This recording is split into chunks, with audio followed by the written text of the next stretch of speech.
SN কর্পোরেশনে আমাদের সবগুলো ইয়ার্ডেই নিয়ম মেনে মেথোডোলজি ফলো করে যেভাবে সেফ অ্যান্ড এনভায়রনমেন্টাল ওয়েতে জাহাজ রিসাইক্লিং করা হয় আমরা ঠিক সেভাবে রিসাইক্লিং করি।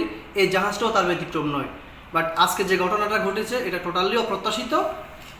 কিভাবে হয়েছে আমরা ইন্টারনাল একটা ইনভেস্টিগেশন চলতেছে, আমরা ইনভেস্টিগেশন করার পরে জানতে পারবো, তারপর আমরা আপনাদেরকে জানাবো। কি ঘটেছিল ঘটনাটা একটু যদি বলতেন। ঘটনাটা ঘটেছিল আমাদের পাম্প রুমে একটা পাইপের থেকে সম্ভবত একটা এক্সপ্লোশন হয়েছে এবং এক্সপ্লোশনে আমাদের কিছু এমপ্লয়ি বা আমাদের যারা কলিগ আছে ওনারা আহত হয়েছে এবং ওনারা চিরাং মেডিকেলে চিকিৎসাধীন অবস্থায় আছেন।